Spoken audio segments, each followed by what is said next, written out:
इस खास video series में हम आपको जनजातीय समाज से जुड़े एक ऐसे विषय के बारे में बता रहे हैं जिसकी सामान्य तौर पर तो आम चर्चा नहीं होती।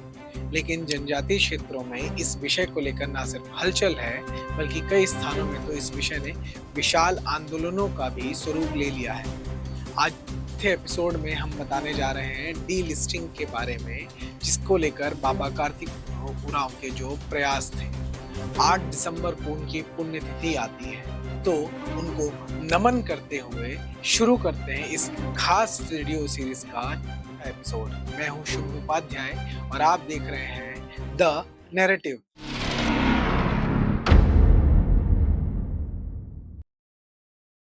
लोकसभा में 24 नवंबर 1970 का दिन जनजातियों के लिए ऐतिहासिक था, जब लोहरदगा के सांसद डॉक्टर कार्तिक उरांव ने कहा, जिन्होंने ईसाई धर्म ग्रहण किया है उनको अनुसूचित जाति में सूचीबद्ध नहीं किया गया है और ना ही अनुसूचित जनजाति में सूचीबद्ध किया जा सकता है। डॉक्टर कार्तिक ने उक्त वक्तव्य तब दिया था जब संसद में अनुसूचित जाति और अनुसूचित जनजाति आदेश संशोधन विधेयक पर लोकसभा में बहस हो रही थी। यह विधेयक अगर देखा जाए तो वास्तव में यही ईसाई व इस्लाम मजहब में कन्वर्ट हो चुके लोगों को अनुसूचित जनजाति की सूची से हटाने के लिए राष्ट्रीय डीलिस्टिंग आंदोलन का बीजारोपण करता है। डॉक्टर कार्तिक उरांव के अनुसार जनजातियों के हितों के विरुद्ध अब तक चल रही यह असंवैधानिक व्यवस्था विदेशी सफेद पोश अपराध जैसी है, जिसमें अमीर और शक्तिशाली लोग कानून व्यवस्था की धज्जियां उड़ाते हुए अपने प्रभाव से अपराध से मुक्त हो जाते हैं। यही भारत में अनुसूचित जनजाति समाज के साथ हुआ अब तक सबसे बड़ा अन्याय है। अपनी हैरानी और परेशानी को डॉक्टर कार्तिक उरांव ने 20 वर्ष की काली रात नामक एक पुस्तिका में अपने उक्त वक्तव्य में प्रस्तुत करते हुए इस असंवैधानिक वैधानिक प्रावधानों को उजागर किया था। उनके अनुसार सरकार के समक्ष जब भी अनुसूचित जनजाति का प्रश्न आता है, तब सरकार जनजातियों के खेमे से ईसाई सांसदों की ओर ही देखती थी। बाबा कार्तिक उरांव के अनुसार 1970 में कुल 6 ईसाई सांसद थे, जिनमें से 2 को मंत्री बनाया गया, जबकि मूल अनुसूचित जनजाति के सांसदों की संख्या 32 थी, परंतु मंत्री परिषद में इनका प्रतिनिधित्व 0 था। ऐसे कई और तथ्य उजागर करते हुए बाबा कार्तिक उरांव ने कहा था कि अब तक की सरकार ने अनुसूचित जनजाति के प्रतिनिधित्व करने के लिए सदैव एक ईसाई की प्रतीक्षा करने की प्रवृत्ति की ओर संकेत किया है। उनके अनुसार हमारे धर्मनिरपेक्ष राज्य में इस प्रावधान के चलते बड़े पैमाने पर कन्वर्जन का लाइसेंस ईसाई मिशनरी को स्वतः मिल रहा है, जो शासकीय नीति का एक कपटपूर्ण संस्करण ही है। कार्तिक उरांव ने सबसे पहले जनजातीय समाज की पीड़ा को समझा था। यही कारण है कि स्वतंत्रता के 2 दशक बीतने के बाद उन्होंने 20 वर्ष की काली रात पुस्तक लिखी थी, जिसमें उन्होंने जनजातीय समाज की व्यथा का उल्लेख किया था। कार्तिक बाबू स्वयं झारखंड क्षेत्र की उरांव जनजाति से आते थे। उन्होंने अपनी योग्यता और परिश्रम से इंजीनियरिंग की उपाधि प्राप्त की और उसी क्षेत्र में उच्च शिक्षा लेने हेतु इंग्लैंड गए और डॉक्टरेट की डिग्री प्राप्त की। संसद में रहते हुए उन्होंने लगातार जनजातियों के हित में अपनी आवाज उठाई और उन्हीं के प्रयत्नों से संसद द्वारा 1968-69 में अनुसूचित जाति एवं अनुसूचित जनजाति के संदर्भ में एक संयुक्त संसदीय समिति का गठन किया गया और उसकी अनुशंसाओं के आधार पर अनुसूचित जाति एवं अनुसूचित जनजाति आदेश संशोधन विधेयक 1969 में संसद में प्रस्तुत किया गया। बाबा कार्तिक उरांव ने जो आंकड़े संसद में प्रस्तुत किए, उनके अनुसार अनुसूचित जनजातियों को मिलने वाले आरक्षण के लाभार्थियों में अधिकांश लोग ईसाई थे। सिद्धांततः जो व्यक्ति कन्वर्ट होकर ईसाई बन जाता है, वह अपने जनजातीय देवी देवताओं की पूजा करना, अपने रीति रिवाजों का पालन करना और अपनी संस्कृति के अनुसार जीवन यापन करना छोड़ चुका होता है। ऐसे में यह प्रश्न उठता है कि वह जनजाति कहाँ रह जाता है, वह तो ईसाई बन जाता है, फिर ऐसे व्यक्ति को आरक्षण इत्यादि का लाभ क्यों मिले।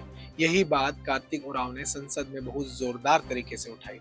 उन्हीं के प्रयास स्वरूप संसद द्वारा एक संयुक्त संसदीय समिति का गठन 1968 में किया गया। इसमें लोकसभा के 12 और राज्यसभा के 11 सदस्य थे। डॉक्टर कार्तिक उरांव भी इसके सदस्य थे। इस समिति ने कुल 22 बैठकें की और 17 नवंबर 1969 को अपनी रिपोर्ट संसद में पेश की। इस रिपोर्ट में अन्य सिफारिशों के अलावा एक महत्वपूर्ण सिफारिश यह भी थी कि 2A कंडिका 2 में निहित किसी बात के होते हुए कोई भी भी व्यक्ति किसने जनजाति आदि मत तथा विश्वासों का परित्याग कर दिया हो और ईसाई या इस्लाम धर्म ग्रहण कर लिया हो, वह अनुसूचित जनजाति का सदस्य नहीं समझा जाएगा। किंतु यह अत्यंत खेद का विषय है कि संबंधित मंत्री ने इस सिफारिश को मानने में असमर्थता व्यक्त की और कहा कि इस प्रश्न को कानून मंत्रालय, गृह मंत्रालय और विदेश मंत्रालय के साथ परामर्श कर सावधानी पूर्वक परीक्षण करने की आवश्यकता है।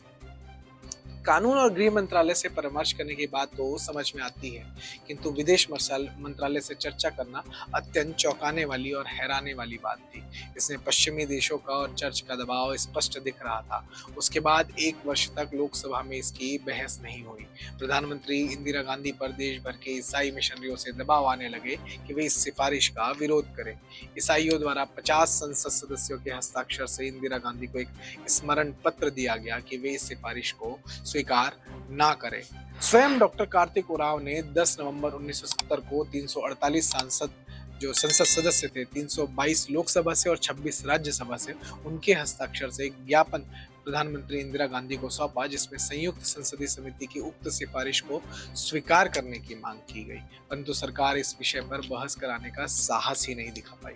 उसके पश्चात 16 नवंबर 1970 को लोकसभा में बहस शुरू हुई और 17 नवंबर 1970 को भारत सरकार की ओर से एक संशोधन पेश किया गया कि विधेयक में से संयुक्त संसदीय समिति की उस सिफारिश को हटा लिया जाए। यह पूरे जनजाति समाज के हितों पर भयंकर वज्रघात थी। इस पर डॉक्टर कार्तिक उरांव ने हार नहीं मानी और 24 नवंबर 1970 को लोकसभा में जोरदार बहस करते हुए इस सिफारिश को मंजूर करने की पुरजोर मांग की। वे इतने भावुक हो गए कि उन्होंने सरकार से कहा, या तो आप इस संयुक्त संसदीय समिति की सिफारिश को वापस लेने की बात को हटा दें या मुझे इस दुनिया से हटा दें।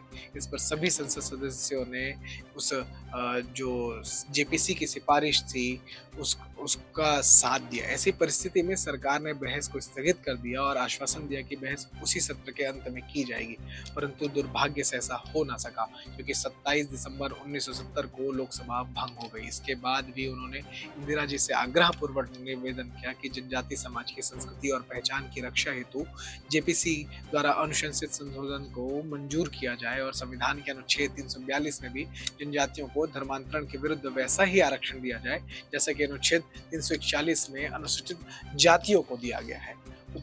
उपरोक्त जो पत्र थे उसके साथ उन्होंने संसद के 348 सांसदों के समर्थन का हस्ताक्षर भी प्रस्तुत किए, किंतु तत्कालीन प्रधानमंत्री इंदिरा गांधी ईसाई मिशनरियों तथा अंतर्राष्ट्रीय शक्तियों के दबाव में आ गई और संसदीय समिति का वह संशोधन पारित ना हो सका। यह बाबा कार्तिक उरांव के ऐसे प्रयास थे जो कहीं न कहीं इतिहास के पन्नों में दर्ज किए जाने थे। उन्हें पढ़ाया जाना था और जनजाति समाज को दिखाया जाना था, बताया जाना था, लेकिन उसे आज तक कभी बताया नहीं गया। आज उनकी जो पुण्यतिथि का समय है, तो ऐसे समय में उनके प्रयासों को सफल करने का यह सबसे उचित समय है और यही कारण है कि देश भर में डीलिस्टिंग की मांग हो रही है और इसी डीलिस्टिंग के विषय को अच्छे से एक्सप्लेन करने के लिए, समझाने के लिए हम इस पूरे वीडियो सीरीज को लेकर आए, जिसका यह चौथा एपिसोड था। इसके आगे के एपिसोड्स और अन्य विषयों पर एक्सप्लेन वीडियोस, पॉडकास्ट और अन्य विषयों को देखने के लिए आप देख रहे हैं द नैरेटिव।